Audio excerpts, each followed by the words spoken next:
Genda Rwanda uri nziza umva gutwo twaririmbaga kera. Hari igihe umuntu yumva twakara hanyuze nk'utu ngutu akifuza ngo yaba twashobora kongera kuririmba rwose tuti Rwanda Rwanda Rwanda yacu uri nziza, tukabiririmba kandi tubikuye ku mutima, tukabiririmba nta wabiduhatiye ngo nitubye ku Rwanda rwageze ku majyambere y'igitangaza kandi inzara iri gukekamara y'abaturage.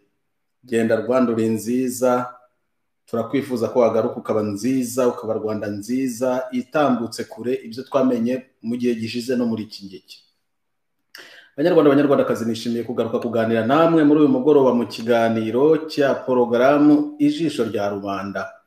Iyo tuvuze ngo ijisho rya rubanda ni uko abanyarwanda baba bateye imboni bakareba ibitagenda bifuza ko byakosorwa kugira ngo bagire amahoro mu gihugu cyabo. Ndabasuhuje rero ba Safe, ndabona mwaharaye ba Safe just rwose, just Safe urahari komera cyane.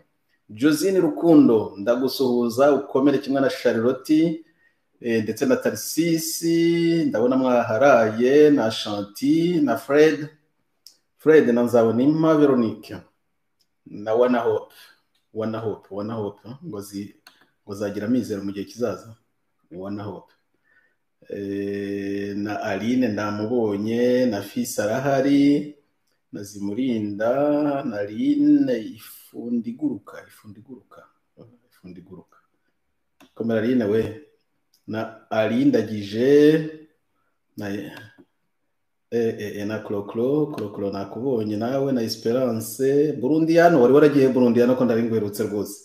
Burundiano wari waragiye he? Kandi ugira ibitekerezo byiza cyane Burundiano. Na Jean Musana na Esperance murahari, ndabona mwatangiye kuganira na Burundiano kare. Ibiganiro bya Burundiano sinari mbiherutse pe. Na Fidel Castro na Kizito Mihigo yazutse se. Ndabona Kizito Mihigo hari uwitwa Kizito Mihigo, bo turamusuhuza nawe abahari byanze bikunze.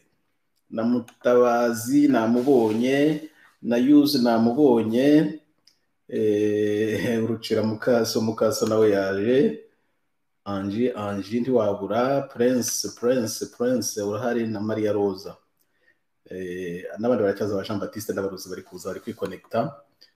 Bavandi ndabishimiye rwose ko muje muri iki kiganiro, nanjye kandi nkaba nishimiye ko mwaje ngo tuganire ku jisho rya rubanda. Hano harakonje cyane, hatangiye gukonja ku buryo kugira ngo turwanye gukorora no kurwanya gukonja mu maraso no gufata tuzi dushyushye umuntu akajya asomaho gakeya. Ntabwo ari yakoka nayivuyeho, maze icyumweru narayivuyeho, nizere ko itazagaruka noneho. Koka nimbi mujye muyirinda dore nanjye narayanze rwose, maze icyumweru cyose narayivuyeho noneho, nizere ko ntazongera kuyikunda. Coca-Cola nimbi rwose, uretse ko abanyamerika bahomba mwanze kuyinywa, ariko Coca-Cola nimbi. Noneho ndabaganiriza ku ngingo nkazingahe nk'eshanu esheshatu turi bugire bwangu zijyanye n'ijisho rya rubanda, ariko ingenzi ndayibabwira ari ya kabiri. Reka dutangire kuri rwa ruhembe rwo kurwanya ibihuha. Ubu rero maze iminsi nakira amakuru, nakira abakunzi bacu bahangayitse, abanyarwanda batwifuriza amahoro, batwifuriza no kubaho no kuramba, bahangayitse kubera amafoto n'amavideo yakwirakwijwe muri iyi minsi mu Rwanda atugaragaza turimo amapingu mu maboko rwose, ngo agatsiko k'intoragura amayugi za Paul Kagame ngo zatujyanye hariya ngo badufunze. Narabyitegereje numva biransekeje, noneho nkajya ndeba nsanga bafashe arya amafoto y'umuntu dukunda witwa Sankara igihe bamufataga na ya shati yari yiyambariye, bagiye ku ifoto bakuraho umutwe baterekaho urutwe rwanjye abashyira hariya ngo dore ngo twamufashe. ngo birangiye ngo bya Padiri Thomas ngo wabeshye ngo Perezida Paul Kagame ngo yarapfuye ngo bamufashe ngo bamugejeje i Kigali. Barakugendera bafata ifoto ya Damiyani ex prime minister nawe uri kuborera mu buroko azira ubusa, bakuyeho umutwe baterekaho iki gihanga cyanjye ngo dore ngo twamufashe rwose. N'izindi nabonye ari nyinshi da, nuko ngubwo ngo twageze i Kigali. Cyakora njyewe nari nabanje kubiseka ngira ngo abantu bose barahita babona ko ari tekinika, ariko naje gusanga atari imikino da, naje gusanga hari abanyarwanda rwose byahangayikishije, abatwifuriza ibyiza, abatwifuriza amahoro, bahangayitse rwose ngo twageze i Kigali da, ngo batugejejeyo ngo kubera ko nyine ngo muzehe ngo yarabivuze nyine ngo bazadufata ngo batujyane, wari igihe ngo yazisanga i Kigali nawe. Iryo ni rya jwi ryitiriwe Kagame ryabivugaga. Nagiraga rwose bambwira abakunzi bacu mwiturize dore ndahari ndi wese. Hari abari kuvuga ngo ngiye gutembera ngo muri Ruhavre ngo ngende ngo pepera abantu ngo byane nyabwira Kagame ngo nawe ngo agende ngo imbere y'abaturage ngo nanjye ubwo nibyo bari kunyishyura. Nge ndahari rero na Kagame azaza akora ngibi nzamwemera. Yarapfuye yaragiye byararangiye. Ngenda cyari hose ndagera i Kigali ndi muzima, ntacyo mbaye, ndi umusore rwose w'inkorokoro. Ndahari gusaza, imvi zimeze nabi, ariko ndahari ntacyo, ntabwo ndasaza. Ubwo rero nagira mubwire babonye izo nkuru zose ngo nagejejwe i Kigali. Ndagezwe i Kigali se ndajya gukora iki? Barinda bantwara nk'umujura ko nasabye kwijyana, barandetse ngo ngende. N'ubu bazafungura amarembo babwira ati Padiri tega indege wigendere nta kibazo, ushobora kuza i Kigali. Nzizana, ntabwo bazakenera ibyo ngibyo byo kujya kunshyiramo amapingu no kunyohereza za jet privé ngo ndenge mu Rwanda. Ndabyifuza kujya mu Rwanda rwose ni intego paka ngombe nzabigereho. Ntabwo rero bakeneye kunshyiramo amapingu kugira ngo nijyane. U Rwanda ndashaka kurujyamo, ndifuza kurutahamo, kandi nzarutaha rero, nzarutaha nta n'amapingu, ahubwo nzarutaha izuba riva neza kandi bake muzareba. Biratinze se, mutegereze muzabibona.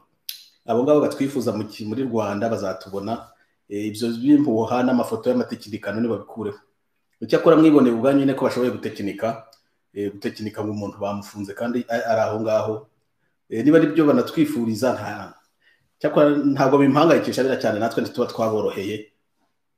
Ariko nyine ngo bababajwe nuko twavuze ngo Perezida Paul Kagame yarapfuye, ariko tukongera tukabaza tuti uwo muperezida wanyu niba atarapfuye se akaba ari muzima nk'uko mubivuga, rimwe baravuga ngo arahari ngo nta kibazo ngo nta n'igicurane ataka. Mu kandi kanya ngo ari mu bitaro, ngo sinzi ari hehe, mu bitaro bya hehe. Mu kandi kanya bakaberwa aho bamubona, bamushyize ko ngewe ntabwo mfite inshingano nk'iziwe. We avuga ko yatowe rwose 90%, arabihemberwa amamiliyoni n'amamiliyoni, umuryango we ubaho mu munezero w'igitangaza, arabihemberwa n'akazi akora. None amaze amezi 7 yarataye akazi, ntawe umubona, kandi icyo bamuhembera ni ukugaragara. Rega ibyo Perezida wa Repubulika mujye mubimbaza, ntabwo niyamamaza kuri uriya mwanya ntazi icyo n'agaciro kawo mu gihugu, ntazi n'inshingano ze. Perezida wa Repubulika ni uro represent igihugu, afite role de représentation, agomba kugaragara. Yatagaragara igihugu kiba kiri mu mwijima, yatagaragara ngo ajye hagaragara, ntabwo igihugu kiba kiri represente, ntawe uhari kandi cyitwa umukuru w'igihugu. Uwo muntu rero yarapfuye, nababwiye amakuru ntatekereje, ntarose, ntavuze ngo ni ukwemera, ni amakuru atari nk'umukungugu. Ayo makuru kandi narababwiye nti aroroshye kuyavuguruza, nk'uko bavuga ngo rimwe guteranya na rimwe ni kangahe. Paul Kagame umukuru w'igihugu cy'u Rwanda umaze imyaka 20 n'inga hari umukuru w'igihugu cy'u Rwanda, najye Nyamirambo, ajye ku Gisozi, n'ubundi zari zisanzwe ari inshingano ze, akora urugendo asura abaturage, abereke ati dore ndi muzima, ntacyo mbaye kwa kundi rasanzwe abigenza. Yego baramutinya, yego yabagiriye nabi, ariko aracyari perezida wabo kugeza mu 2024 ngira ngo niho manda ya nyuma yagombye kurangira akagenda. Ariko kutagaragara kwe, kandi turi kuvuga ko yitabye Imana, amezi akabashize ararindwi, famiye yikagenda ikazimira, ntihagire uvuga, ntihagire ugaragara. Ese Janet ko ntabyo kigaragara ngo garagare nawe twireke. Ese umukobwa wabo dukunda cyane, reka mujye dukunda cyane kuko ndamusempa burya cyane, ariko noneho yarihishe byararangiye, banza nyuma yo kubyara atakishaka ko bamubona. Uriya witwa Ange, kuki noneho atakivuga, noneho naza Twitter yajyaga dukangisha nazo ntizikibaho, yibagiwe kwandika byagenze gute. Nyamara iriya famille mu bibazo, iriya famille mu byago, ikagira ibyago igapfusha, ikabura uyishingurira, ikabura uyisura, none ikabura n'ubwabivuga. Muri buka mu Rwanda twaje dufite ikibazo cy'abantu bagize ingorane bicirwa babo, burya kwibuka bikavugwa bigira akamaro. ntabwo bizura uwapfuye ariko umuntu araruhuka uti umuntu ashyinguye hariya byararangiye. Bya bindi byo gushyira amagufa ahantu hagaragara byo biracyarimo ikibazo gikomeye cyane. Nababwiye ko tuzabiganiraho, nababwiye ko ngenda ndamutse ntorewe ko umuyobozi icyo kibazo mu mwaka wa mbere cyaba cyakemutse ahantu hose twabashyingura rwose, sinigeze mbihisha, twabashyingura mu butaka tugakora ibindi bimenyetso byo kwibuka abantu, ariko ibintu byo kwandika amagufa y'abantu ntabwo mushyigikiye habe na gatoya. Bibabaza ba nyirabantu, iyo ugiye ukamubona urashenguka mu mutima, ntabwo ukora icyunamo ngo kirangire. Ariko iyo washyinguye umuntu ukamushyingura mu butaka ukabuza aho ushyinguye, wabishobora ukajya gusura imva ukahashyira uturabo, hari ukuntu mu bumuntu bw'abantu bwa ba nyir'umuntu baruhukaho gatoya. Naho kwandika amagufa niba ari byiza ko Kagame atanditse amagufa y'umukecuru we, ko atagiye ngo yashyire hariya nawe mu Gisozi, ko amagufa y'uwitwa papa we nubwo ibyo nyine birimo ikindi kibazo, ko atagiye ngo yashyire hariya ku Gisozi. Kuki ari abategetsi bakuru bose badashyiramo ababo? N'aba rubanda nyine bagomba kwanikwa hariya kugira ngo abantu bajye bahora bababaye bibuka ibyago byabagwiririye. Bira tuzongera tubiganireho. Abantu bagomba gushyingurwa, n'abayisiraheli ubwabo bashyinguye mu butaka, ntabwo banditse amagufa y'abantu. Nta handi ku isi biba ibi, biba mu Rwanda gusa byo kwanika amagufa y'abantu ngo abantu bajye baza kuyareba nk'abareba ibyiza bitatse u Rwanda. Nigeze kubibutsa ko cya kigo cyinjiza amafaranga kigeze kuvuga ngo ahantu nyaburanga hinjirije u Rwanda amafaranga menshi ari ku Gisozi. Ahantu nyaburanga mwabyumvise, nko muri pariki, ahantu nyaburanga Gisozi gashyirwa mu hantu nyaburanga hinjiriza igihugu amafaranga. Bagiye kure amagufa y'abacu bari hariya, ndavuga abacu kuko hariya abantu bari imagufa y'abantu bari hariya. Hari uwamashyizeho amazina ngo amenye ari bande? Hari ab'inkotanyi zishe, hari ab'interahamwe zishe, bose barimo hariya, bose barimo hariya. Hari ukibijyaho impaka. Ibyo mbigarutseho mvuga nti mwuka byaramwe rwose. Banyarwandakazi, dufite ikibazo, dufite akaga. Paul Kagame yatugiriye nabi kuri byinshi, ariko biriya bintu byo kwandika amagufa byo ni ikindi tuzabisubiraho igihe kigeze, mu buryo bwo gukiza imitima y'abantu, atari uguhimana, atari ugushaka guhisha ukuri ku byabaye mu Rwanda, ntabyo duhisha aho ngaho, ariko mu buryo bwo gukiza imitima y'abantu. None rero reka ngaruke ku mpuha. Izo mpuha zo kuvuga rero ngo narafashwe ntabwo ari izo, dore ndahari, ndavuga, ndi muzima, ndanywa icyayi.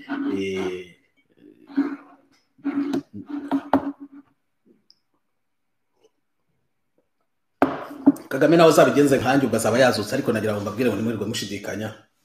Umuntu yaritahiye, ahubwo abafite babandi bakunda itekinika n'impuha nyine nibo bakomeza kubihisha. Uko batekinika Kagame bamwerekana, niko bari gutekinika amafoto yanjye banyerekana ngo narafashwe. Ibyo mwabyiyumviye, nta n'impamvu yo kubitindaho rwose, ariko ndahumuriza abadukunda, ndahumuriza abatwifuriza ibyiza, ngo nta kibazo dufite, turahari, ntabwo dutinya ubutabera kuko nta cyaha dufite, ntabwo dutinya gufatwa kuko ubundi se ninde udushaka aradushaka se ari icyaha twakoze? Ntawe udushaka, ari amapingu rero ntayo. Abo banyabyaha abari bo bazajya bafata bayabashyiremo, nibareke kurenganya abantu ngo bajye gukidinapa abantu nk'uko bakidinapye Rusesabagina, wamujyane hariya bamurenganya. Bafata abantu b'inzirakarengane nka ba Kizito babajyane hariya babarenganya. Ibyo ngibyo bizahinduka, ariko bizahinduka mu minsi iri imbere. Impuha rero ntazo, ndi muzima. Kagame we yarapfuye, byararangiye. Twizeye ko bizatangazwa muri iyi minsi, abantu bakiga inzira zo kumusimbura, ntibabituvangire ngo bicangacanye ngo bumve nibo. Ntimubona ko na padiri bamufashe, ngo ubwo turi kuvuga ko bamufashe kandi atari byo, ngo birabishatse kuvuga ko na Kagame buriya atapfuye, ngo nubwo padiri abivuga. Mutekinika byinshi. Paul Kagame we ari fariki dunia, anamwarira. Noneho babinyigisha no kubivuga no muri Ngara no mu Kizuru, uretse ndaza kubasubiriramo no mu Kizuru hose. Hari uwambwiye ngo arashaka kubinshyira mu ndimi nka 25 ngo arega bigomba kuvuga isi kabimenya. Kera hari indimi zari zizwi, Yezu apfa hari indimi zari ngo kuko Yezu yapfuye babyanditse ngo Yezu umwami w'Abayahudi, babyanditse ngo mu ndimi zari zizwi ku isi zose. Izo ndimi zari Kilatini, Igihebureyi n'Ikigereki, nize 3 gusa. Ubwo isi yose yari yabimenye ko Yezu ari umwami w'Abayahudi, Pirata barabitangaje. Kuri Kagame hakenewe rwose indimi zirenga 25 zo kuvuga ati anamwarira rwose, anamwarira, yarapfuye, byararangiye. Paul Kagame kwisha byarashize. Nuko ubwo rero barambwira ngo muri Ngara ni akufi akufi kara, murabyumva, akufi kara Paul Kagame. Naho mu Kizuru bambwira ngo ikira ukagame ndaza kubibona aho byanditse. Kagame we yarapfuye byararangiye. Twikomereze rero ku ijisho rya rubanda bavandimwe. Ejo nabonye inkuru rero. Ejo nabonye inkuru ni nayo yanteye kongera kubaganiriza. Inkuru y'umwana w'umukobwa, inkuru yavuze yankoze ku mutima, inkora ahantu, irankorogoshora ahantu. Umwana w'umukobwa rwose ambwira ibintu byamubayeho kuwa kabiri ushize, kereka hari reka ze nyirebe iyo nkuru rwose. Sofia yambwiye ibintu bikomeye cyane, binyibutsa amateka. Sofia rwose wambwiye ibintu bikomeye.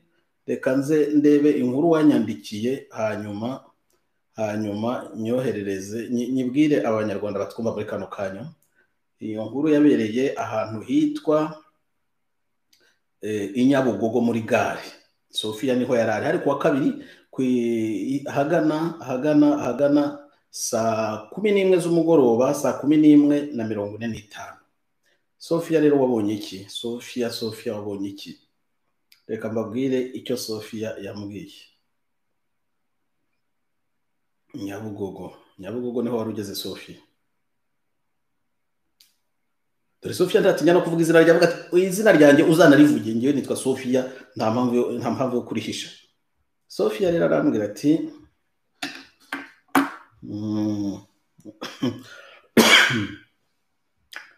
yari amaze kunganiriza utundi tuntu hirya haruguru, ambwira andi makuru. Noneho haza kugera ahantu arambwira ngo mbega padiri, n'ubundi twebwe abaturage ubu butegetsi bwaradutagangaje, ahubwo ubwoba bwatubitsemo nicyo kibazo duhura nacyo, ngo twigobotore. Iyaba twese twashiraga ubwoba twaburwanya, ariko abantu ntabwo babyumva kimwe. Icyo nicyo kibazo Sofia avuga. Twese dufite ubwoba, ubutegetsi bwo bwaraturangije, bwaratuzambije, ni ubutegetsi bubi. Ikibazo dufite gusa, turifuza ko bunahinduka, ariko dufite ubwoba kubera ko turavuga ngo tugire icyo dukora tubuhirike, ariko ntitubyumva kimwe. Agakomeza arakamburugera ati ejo bundi kuwa kabiri ahagana saa 11:45 w'iki cyumweru, nari ndi muri gare yo mu mujyi downtown, ndi ku murongo ntegereje bise kuri linya ya Kimirongo. Intoramayugi ziraza zifata inkweto z'ababyeyi, ubujerekani bw'amata, ubukomo n'utundi tuntu twinshi aho twari ku murongo duhagaze turebera. Abandi izo ntoramayugi barimo gupakira imifuka y'ibyo bintu by'ababyeyi baje gushakira abana ibirayi, barimo kubitwara.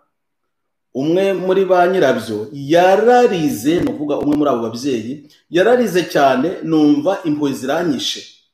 Nahise mbwira abantu twari twegeranye, ntimwaje tukajya kuvugira bariya abantu, cyangwa dukurure nibura umufuka umwe w'inkweto, na bariya ba nyirabyo barahita bagira intege badufashe. Kandi nubwo ari bane twishyize hamwe ntabwo batuneshe. Sofia azunguza umutwe ati byarangiye, mbuza abo duhuza igitekerezo. Imifuka irenga 8 y'inkweto barayipakira baragenda. Noneho agasoza yicuza ati nanjye nabuze ubutwari bwo guhangana nabo, ndumwe nuko barabitwara turumirwa gusa. Nyagasani natanye ingabire yo gushira ubwoba mu baturage b'u Rwanda. Uwo ni Sofia y'imyaka 27, n'umwana w'umukobwa.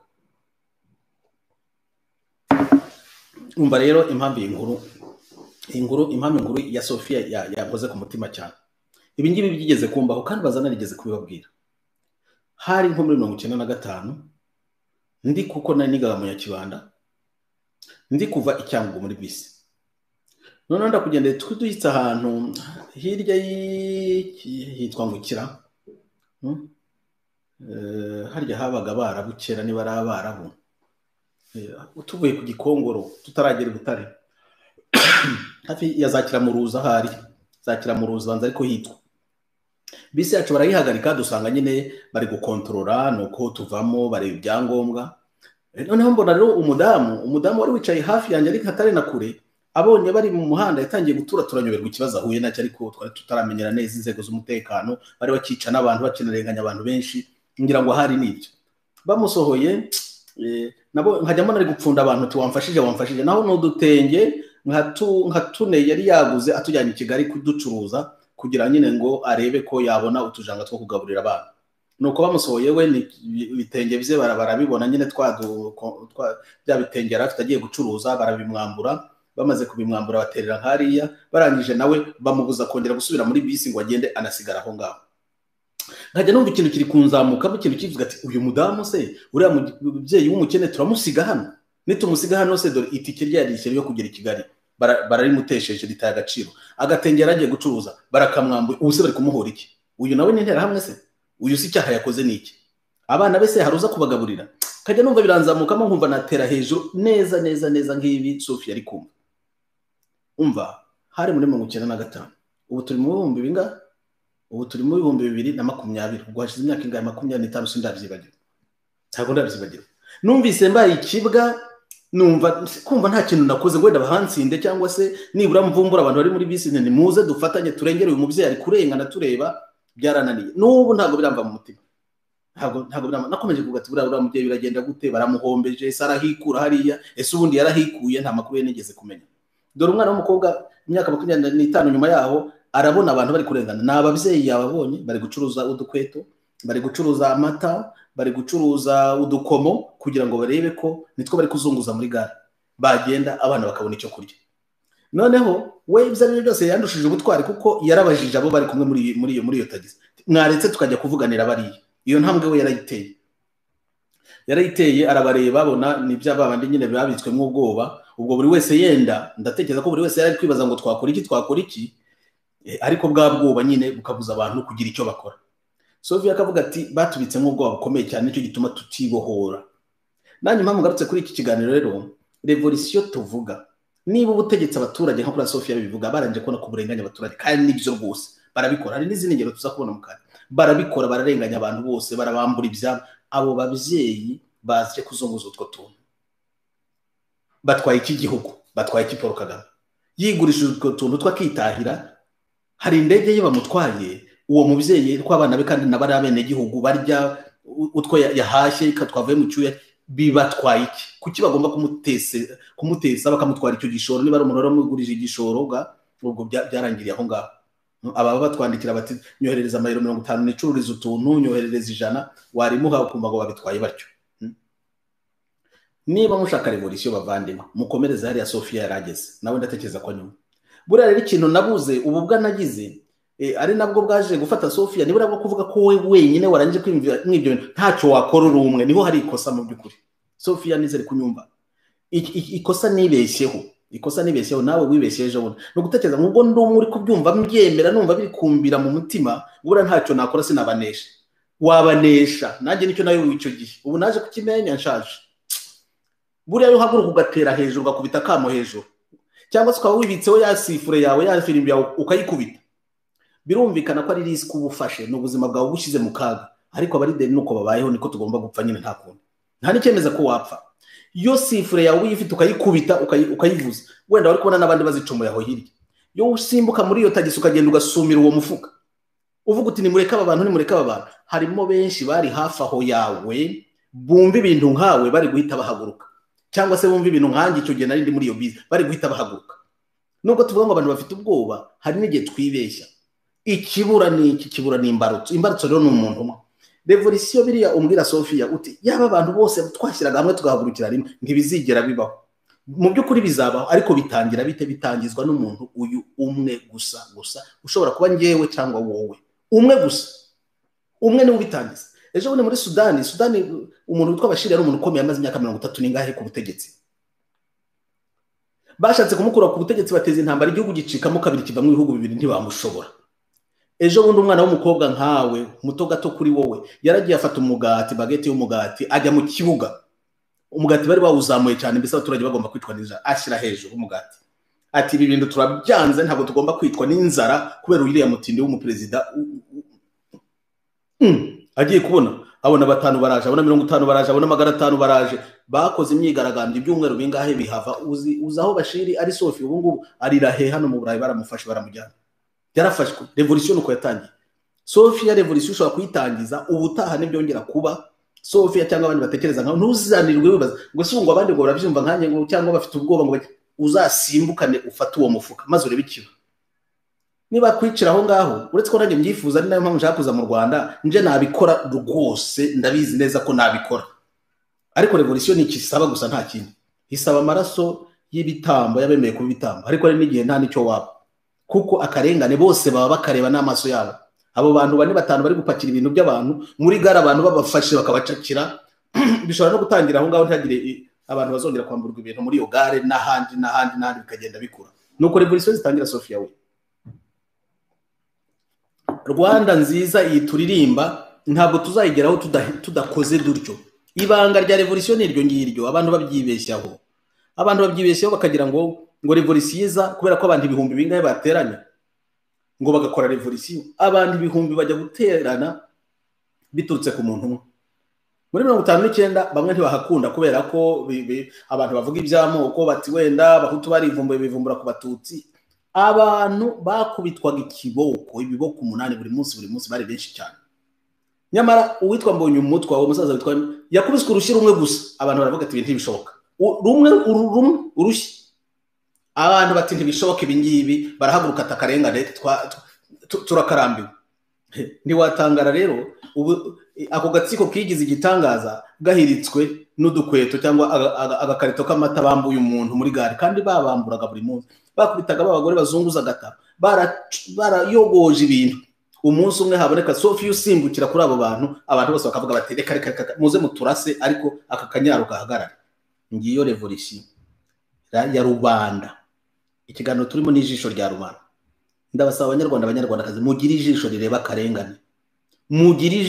akarengane, uwo kari kugirirwa none si wowe, ni mugenzi wawe. Ejo n'uwawe, ejo n'ubundi ni wowe. Nuko batumaze bakatubikamwo ubwo bwoba butuma tutinyagambura ngo twirwaneho.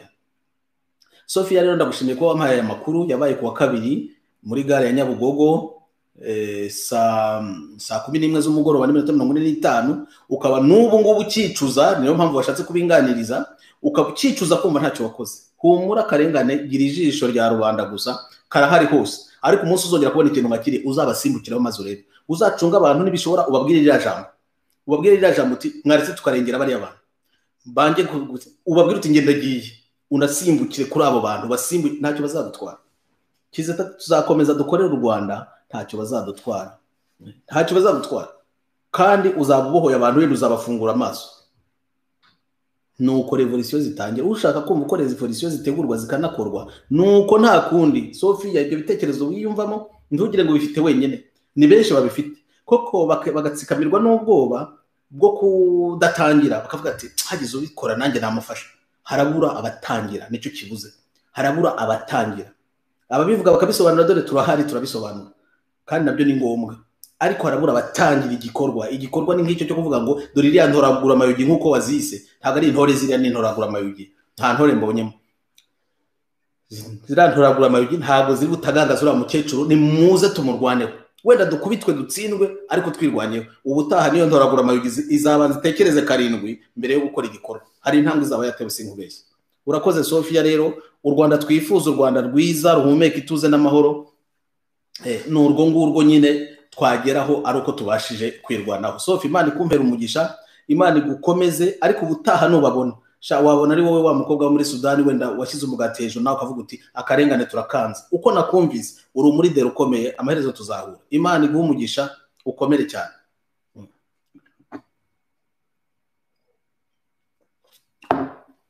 Uni muvandimwe yanyandikiye, aranyandikira ati narabumvise ibiganiro mwakoze mu minsi ishize, mwavuye cyane abaturage barengana cyane bo kuri Banyahe na Kangondo.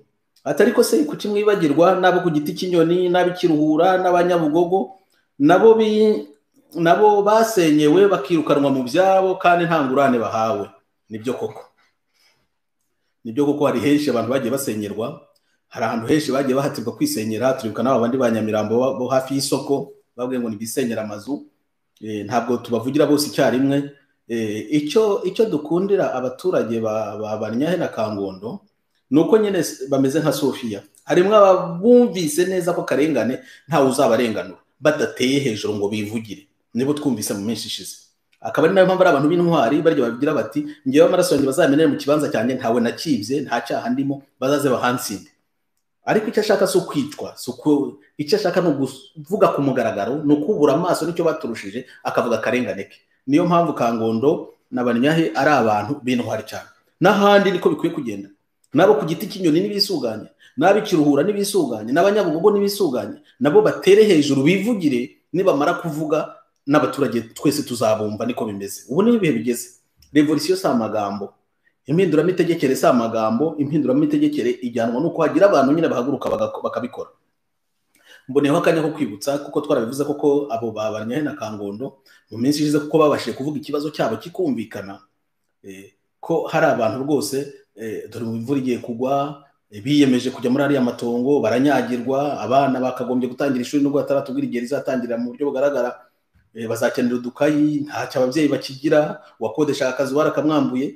Twari twavuze tuti abagira neza, abantu b'abanyarwanda bari hanze, dushobora kwisuganya tukagira 20, 15 tukoherereza bari abavandimwe.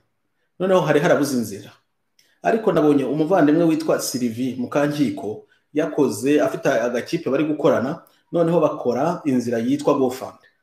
Link ngiyo nayibonye, bahoze bambwira ngo ngaho gerageza padiri niwe wasakuje cyane, ushyireho 10 turebe ko rijya. Nuko ndagerageza ndisakasaka, iryo 10 bahoze bansaba ndaribona ndishyiraho, mbona rigiyeho, mbona na message nshimira ko mbikoze. Ubwo rero Sylvia iyo link arayifite rwose kandi irakora, nabibonye ko ikora. Noneho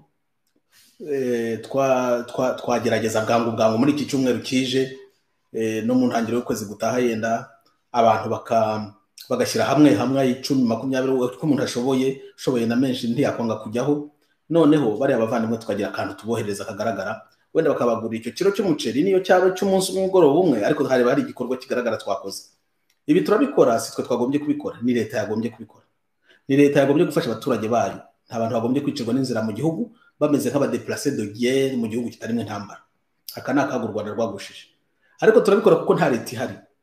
Nta leta, perezida yarapfuye ntibashaka kubivuga, nta ushishikajwe n'ubuzima, imibereho myiza y'abaturage, bose bari kwisahurira gusa, biba nk'uko n'izindi ngero umuntu yashakisha yazibona. Bari gupiganwa no guca amande, noneho dupfukamunwa twarazamutse mu giciro, ariko abaturage baragowe, no gucibwa amande buri munsi. Bari abategetsi tutaza bari bo bajya kwihereza mu mifuka y'abaturage, barinjira mu mazu, barambura utwo babonye twose, wagira ngo twabaye ko Zaire ya kera. Zaire, u Rwanda ruri hanyuma ya Zaire ya kera, aho wagendaga hose bakagucurika ibyorezo 5 turabivuga mu kanya byadutse mu Rwanda mu kanya. Ibyo byorezo turaza kubivuga mu kanya, n'ibyo ngibyo nyine bitagangasha abanyarwanda. Ibyorezo 5 ni nayo message ngira ngo muze gusigana nyuma y'iki kiganiro. Mu Rwanda hadutse ibyorezo 5, ibyo byorezo 5 nibyo bitagangaje abanyarwanda. Ubwo rero GoFund ya Sylvie Mukankiko rwose ikwirakwira ahantu hose. Abanyarwandakazi, barundikazi, namwe bavandimwe mwese mu bw'ikinyarwanda mu nyumva, nyabone dutabare bari abaturage ba Barnyahe na Kangondo, tugira gakunga tubagenera. Bari umuvandimwe yatwibutsaga ba Giti cy'inyoni, Kiruhura na Nyabugogo n'ahandi, nabo bishyira hamwe bisuganye, bavuga karengane kabo. YouTube akarengane kakuriho, abandi bashobora kutamutinyuke, mwubura amaso muvuga karengane kandi mukavuge kumugaragara, mugashyira mu itangazamakuru, muduhamagare tuganire, bivugwe. Mugani w'umuvandimwe wazumbwira ati ni mu bivuge nibishaka bigere no muri Loni, ni mu bivuge rwose, ahantu hose bamenye ibiri kuba mu Rwanda nibura. Urakoze rero ku kibazo cya Barnyahe na Kangondo, karengane bari abantu bagiriwe karakabije. Rubanda reba bari abantu bakwiye gufashwa no gushyigikirwa. Revolution izaturuka Kangondo na Barnyahe, kubera ko nibura hari abanyarwanda batinyuka kuvuga karengane kabo. Igihe kirageze, none urabiciceka ubundi ngo wunguke iki? Bivuge akarengane kavuga kamenyekana, abanyarwanda bagirirwa. Ikindi kintu twifuza kuganiraho, abaturage babonye n'ubundi barongera bitwandikira, n'ubundi nabonye message inyandikira imbwira ngo nukuri ikibazo cy'abagororwa kirakomeye, mwigiceceka, abagororwa barashize bazira kudasurwa. Abagororwa barashize bazira kudasurwa kubera ko bababujije gusurwa kandi nta nicyo babamariye batabatunze. Muribuka ahandagira ngo mbibutse umuntu w'intwari cyane w'umuyobozi wa gereza yagize ati, yaranditse, yafashe urwandiko aratabaza rwose pe. Iyo nkuru yanyuze no mu Gihe no mu Museke.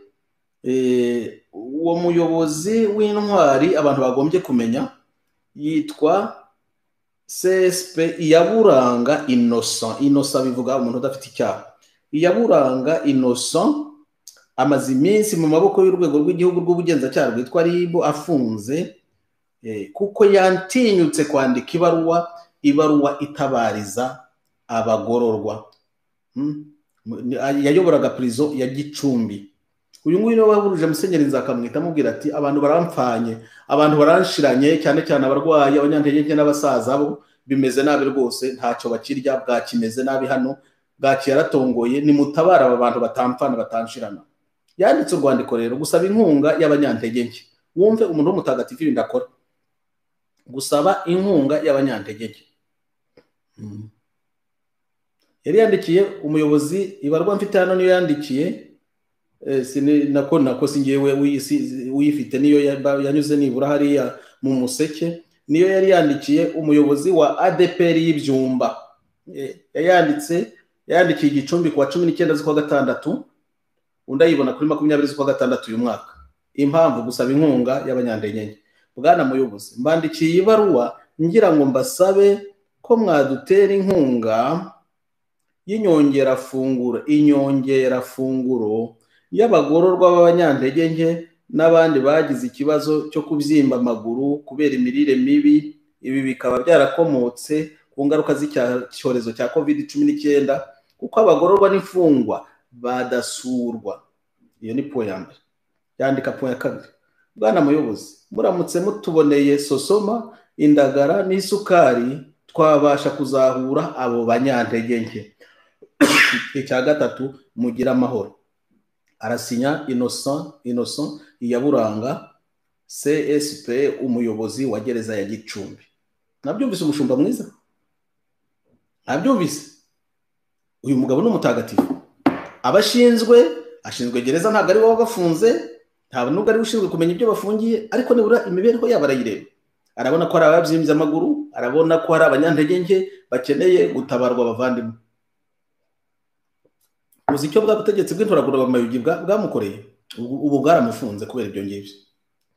Bwaramufunze burangije buvuguruza niba ari uwa Musenyeri Serviliyani Nzakamwita yari yanditse ahamagara abakirisitu be ngo bitabe ubu butumire bw'uyu muyobozi. Ubu iki gikorwa bari gukora ni igikorwa cy'ibikoko. Iki gikorwa bari gukora, nagira ngo mbabwire nkurikije amakuru nkomeza kubona, gereza zose zifite ibibazo. Zose abantu bari gupfa, ntabwo ari ukuvuga gusa ngo babyimbye amaguru, bari gupfa bazira imirire mibi. Intoragura amayugi rero ngo z'abayobozi zirabareba gusa zikavuga ati mubareke babyimba amaguru, babyimba inda, iturike, nta kibazo. Ariko nibyo barimo. Nimba bareke babyimba amaguru ashwanyuke, mubareke babyimba inda bapfe, nta kibazo. Nibyo ngibyo gereza zabaye mu ruwari, niko babyita mu Gifaransa. Mu ruwari no kuvuga ni nko mu buruhukiro, naho abantu bagomba kugwa tu. No kugushyiraho ugiye gupfa. Kubera iki ntacyo bakirya, nta ubafasha, nta ubitayeho. Dore umuyobozi umwe arabivuze n'uriye. Buravuze make nyene. Avuze make, ntavuze ukuri kose, avuze make. Ntavuze abapfa, ntavuze iki. Arasaba gusa inkunga y'abagira neza kugira ngo nibura arebe ko arawe arokora, ngo twashobora kurokora abo banyantege nke. Nyamara baramufunze. Iyaburanga Innocent akwiye gufungurwa kubera ko uwamufunze amaherezo azamubazwa byanze bikunze, azamubazwa kuko uyu ni umuntu w'umugabo.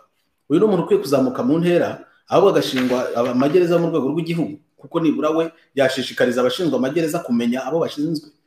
Abafungiye muri gereza si ibisimba, ntago ari ibikoko, ni abantu baba babujijwe uburenganzira bwabo bw'igihe gito, ubundi bakagombye gusubira mu byambo no mu ngo zabo no mu kazi kabo. Ntabwo ari abantu bo gushyira hariya ngo babyimbe ibirenge, babyimbire inda, baturike. Ubwo rero Iyaburanga Innocent, izo ntaragura amayugi zimubitse zikwiye kumurekura agasubira mu kazi ke, ndetse byashoboka zikamuzamura mu ntera kuko ni gukora akazi kuzirusha. Hari abandi basore b'urubyiruko rero bankoreye ikiganiro muri iyi minsi, ikiganiro gikomeye cyane. Barambwira bati, padiri muri bya biganiro ukora, byaba iby'urubyiruko byaba n'iby'abandi, mutuvuganire nibura musakuza ikibazo turashize, twishwe n'inzara kubera leta ubwayo yabyoruganije. Ndetse iyo leta yabikoze ite? Ati twebwe urubyiruko nta mirimo dufite, ariko hadutse ikintu gikomeye cy'ivangura ryo mu rwego rwo hejuru. Ese iryo ivangura ryifashe rite? Bati hano hari ivangura ry'abantu b'abakire bafite ubushobozi n'abakene baciriritse, abakene baciriwe ubwo gupfa. ndishaka ko mukabya ibyo ngibyo mubwira n'ibiki. Bati dore kubera ko nta mirimo, ikiba gisigaye nuko abantu bakwishakira uturimo bagacuruza utuntu mbese bakihangira uturimo ngutwo bampa urugero rw'ibyo byo gucuruza nyine bimeze nka biriya Sofia yavugaga. Hano bakora ku buryo kugira ngo bakwemerere gucuruza ugomba kuba uri umuntu ufite amafaranga, none ukajya kugura imyanya mu masoko ukiyandikisha kugira ngo uzabone nuko utanga umusoro. Umuntu udafite ubushobozi bwisumbuye bwo kujya mu masoko ntiyemerewe gucuruza muri kiriya gihugu. Ati ngaho aho dushirire ngaho aho abantu bacishije bafite ubushobozi buciriritse bashiriye. Kuko ibyo ari byo byose ntitwareka mu izari zitwice, turagerageza nubwo batugira nabi ariko turagerageza. Atari ko utangiye aka business nkako usanga aribo bari kwirukankana, ukiruka mu gihugu ukajya aho wibaza niba icyo gihugu ari cyawe koko. Barakwirukankana nk'uri mu mahanga, barakwirukankana se hari uwo wibye, barakwirukankana wakoze icye cyane, barakubitwa, indembe iravuga, inkoni ziravuga, ugakubitwa ukagera aho wibaza niba uri inzoka bari gushaka kwica, niba uri igikoko, kandi uri gukora iki? Wanze kwiba, wanze guhemuka, uri kwirwanaho, uri kwishakira imirimo. Nta wagukugujije, ni wowe wirwanyeho, baragukubita ukagira ngo uri igikoko. Cyangwa se bakaza bakakwambura ibyo bicuruzwa byawe. Ni ibicuruzwa n'ibyawe, wabiguza amafaranga yawe, bakaza bakwambura bakabijyana, ubu ukabura n'abiguza, cyangwa bakabimena, bakabisandaza, bakabyangiza mu yandi magambo. Iyo leta ni bwoko ki ikora ibyo ngibyo? Ibyo ngibyo birakorwa buri munsi. None rero umuntu akibaza nyine, urwo rubyiruko rwavuga ati byateje ubukene n'inzara muri rubanda ku buryo havuka n'ibindi bibazo bikomeye. Barakomeza ntugire ngo bahagarariye aho ngaho, mbere yuko tubizirikana birateza ibindi bibazo bikomeye cyane. Byateje ubukene n'inzara muri rubanda ku buryo butangaje, ku buryo bukomeye cyane.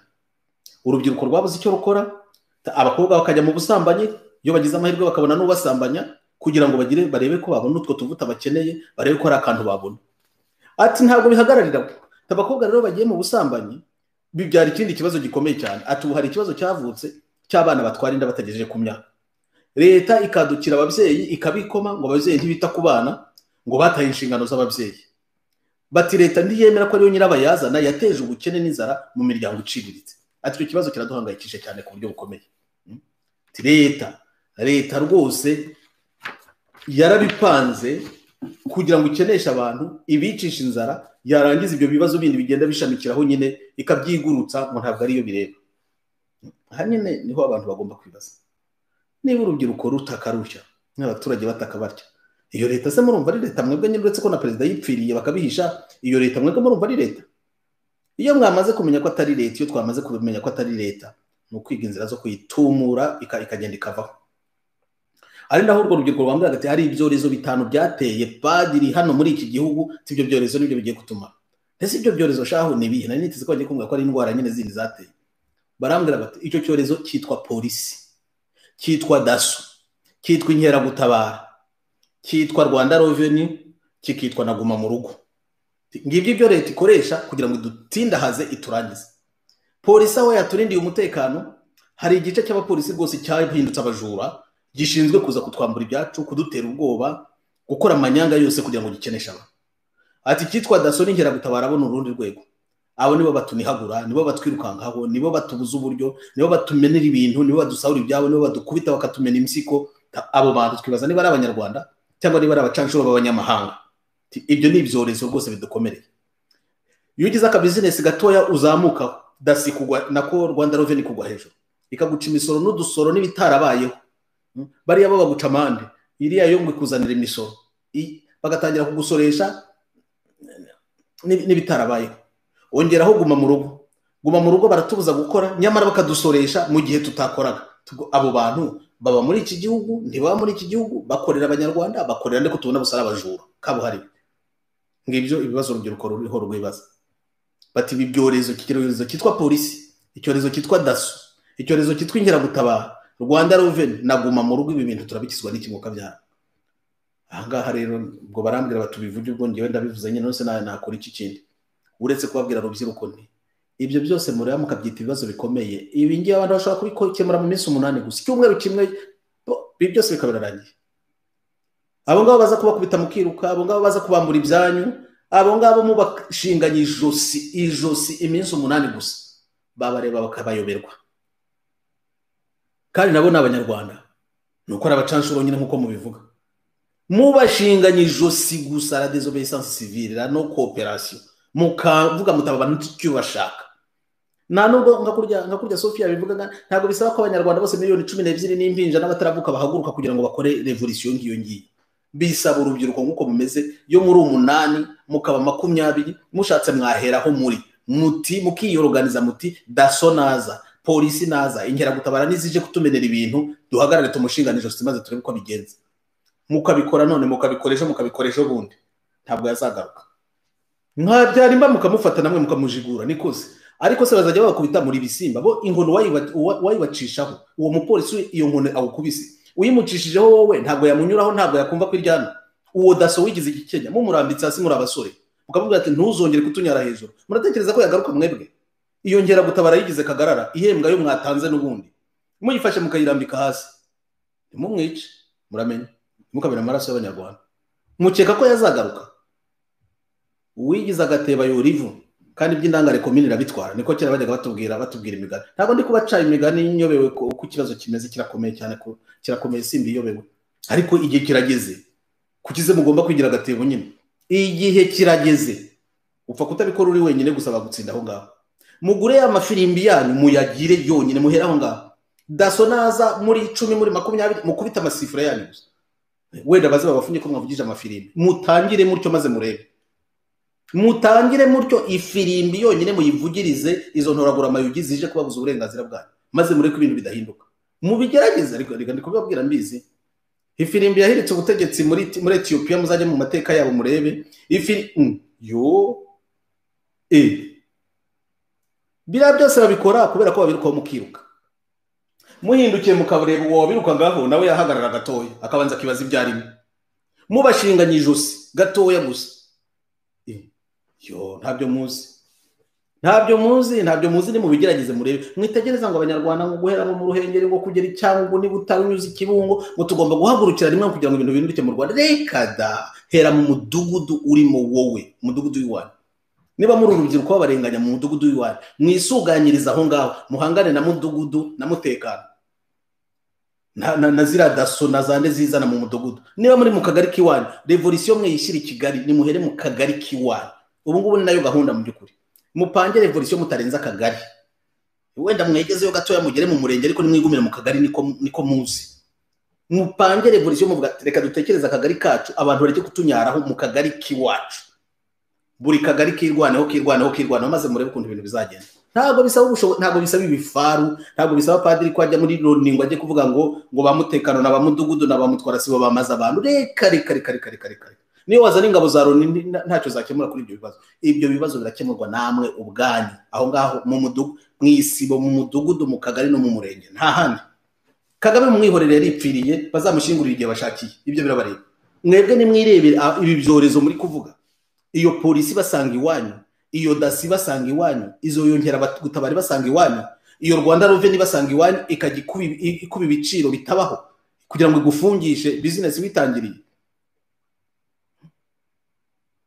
revolution ntabwo igomba gutangira abanyarwandakazi rubyiruko mwebwe mumbaza bira bibazo tuganira kuri biriya revolution nta handi igomba gutangira naho ngaho mwitekereza kure mwitekereza ngo ku Gisenyi bazaza kudutabara ngo ku Kibuye ngo nabi Butare baze ku Gikongoro kugira ngo dukore revolution iwanyu nimutinyuye ubundi se ukomenera ko bira bintu nyine turaducuruzwa warubonye ubundi saba kwifuriza amahoro ufata turadukwe mubyeyi yarazanye kuzunguza kugira ngo areke ko agaburira abana abo bana saraza kubatunga mumubembereza mwikimwebwe umva ibyo Sofia tubwiye birabitekerezo Sofia yiyumvamo ni mubishire hanze mugende mwegera nimubona akarengane banza usore ifirimbi intambwe ya mbere uvuze ifirimbi uri uwa mbere ntunatekereze ngo se ngubira ngo bane ngo bafite ifirimbira ngo ninyivuza ngo yivuze ikizabuza mu muti hari igihe wazije gusanga 500 barazifite bakazivuza revolution ikabitangira kira cyorezo cyitwa polisi cyangwa daso cyangwa ingera gutabara cyangwa Rwanda Revenue nimo muvugiriza ifirimbi ntiyiruke ntagende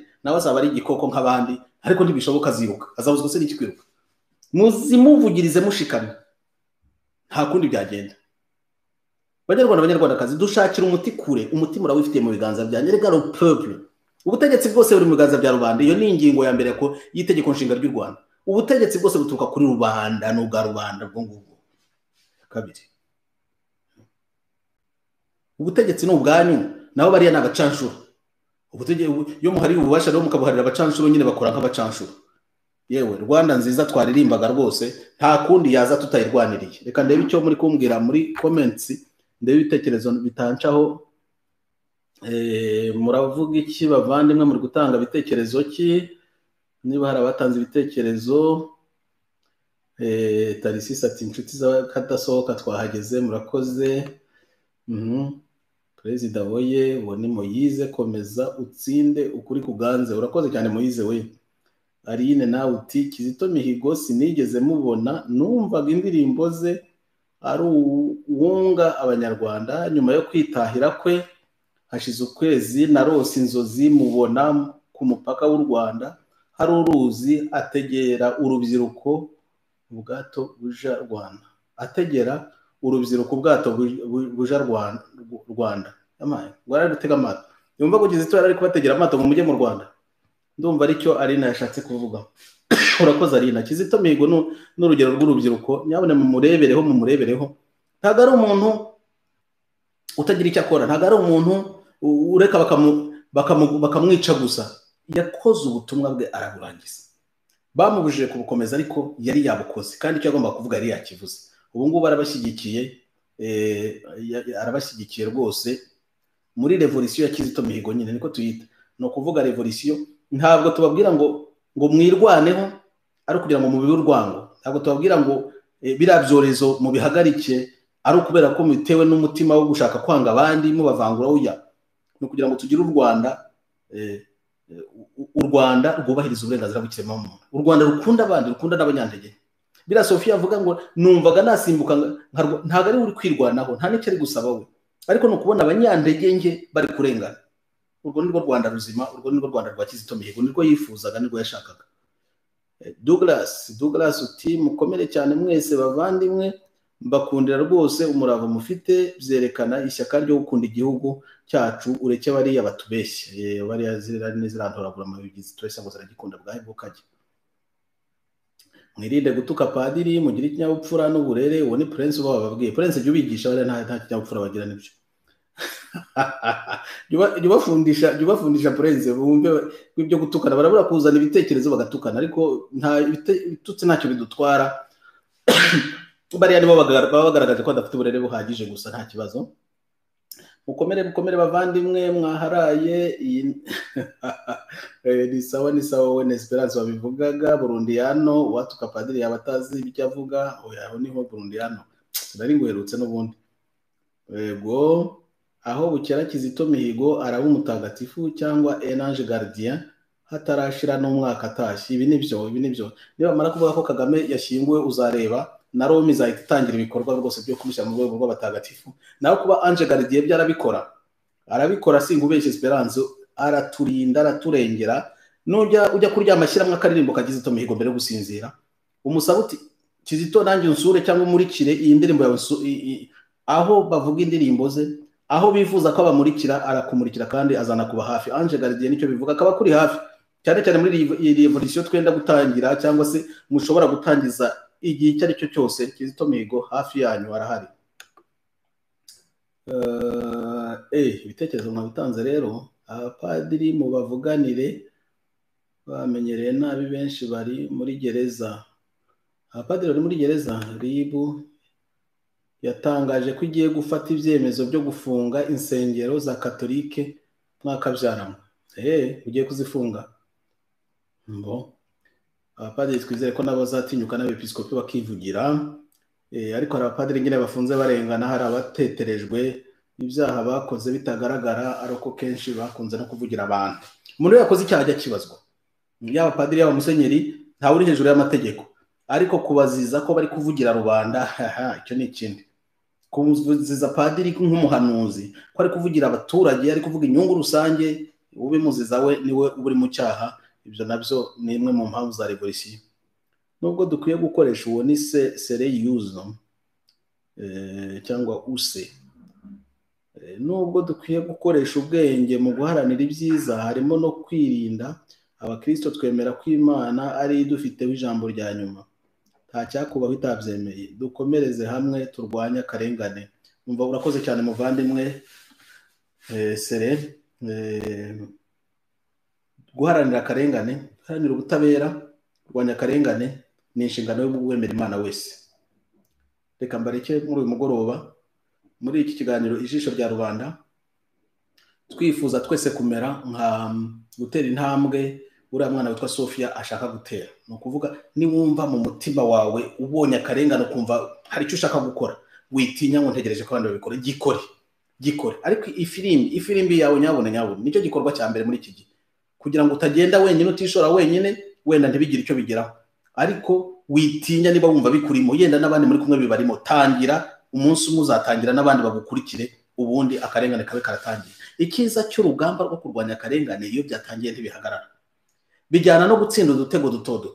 Tuvuge nka kuri ya Sofia yavugaga, yasohoka n'abandi bakamusohokaho, iriya mifuka bari batwaye zirantoragura amabigiza zitwaye yose bakayigarura, abantu bashobora kugira ngo birangiriye aho ngaho. Ntibirangiriye aho. Icyo gitego batsinze gihamagara igikurikiyeho.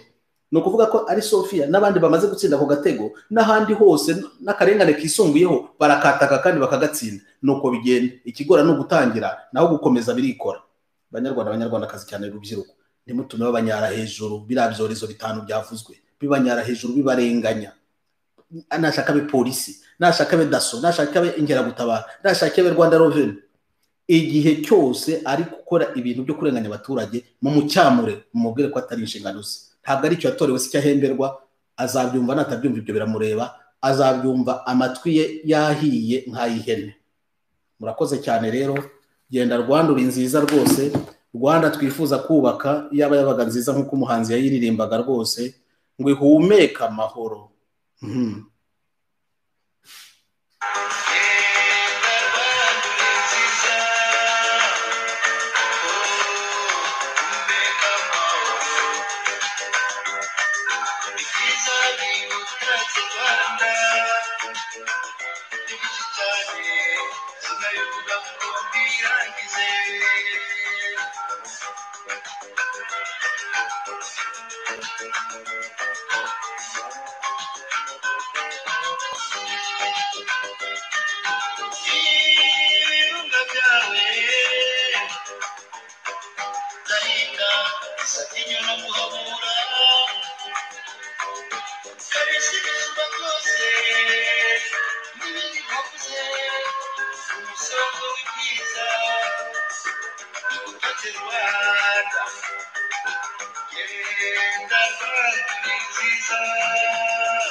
Nuko rero ndabifuriza mwese kurara aharyana.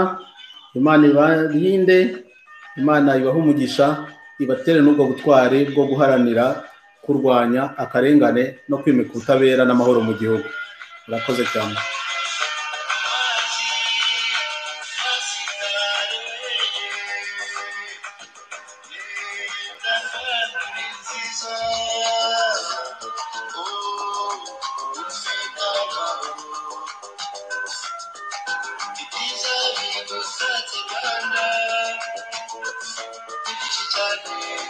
Sinabivuga ngo mbirangize.